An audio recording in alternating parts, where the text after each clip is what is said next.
Hey, today I want to talk to you about 409A valuations. What are 409A valuations? Well, they are the valuations which will actually set your exercise price or the amount of money that your team are going to pay when they actually convert their options into shares, right?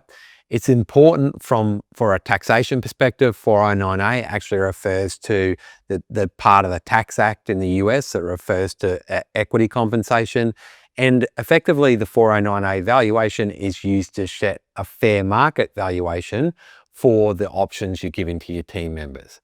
So why are they important? Well, at the end of the day, you want a 409A valuation, which actually is audit defensible. It stands up with the IRS, but it's as low as possible to give as much value to your team as possible. How does it vary from a raise valuation? Well, if I'm going through a raise, I generally want my valuation to be as high as possible.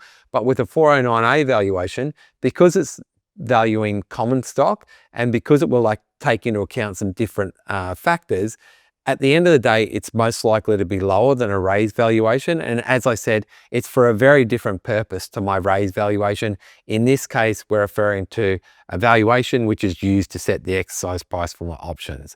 Now, that's important to actually determining what your team members, how much money they're going to have to outlay to exercise those options and to turn them into shares.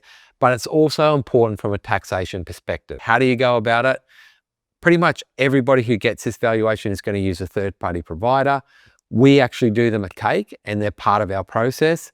What do you look for when you're choosing a 409A provider? Well, you want transparent pricing, you want competitive pricing. You also want to really make sure that the valuation will stand up to audit if you do get an IRS audit down the track. You also want to make sure you have the ability to be able to actually prepare it in a streamlined way, but also actually talk to a value if you do have questions about the audit value, or if it actually comes back with a number which you don't understand. So 409A valuations are used to actually set up the exercise price or the strike price for your options when you convert them into shares. They're important to determine the taxing point for your team members for those equity incentives. You'll need to actually get one once a year, generally, when you're issuing shares to your team members.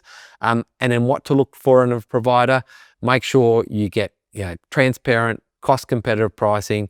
It's a streamlined process to get it prepared. It's audit proof, so whoever you're getting it through is going to stand behind that valuation. And lastly, make sure that you actually have the opportunity to talk to a valuer if you have questions about the value or if it doesn't make sense to you at the end of the day. So that's 409A valuations. They're a critical part of actually giving equity to your team, and it's important that you actually get a good quality provider to help you actually get the best result.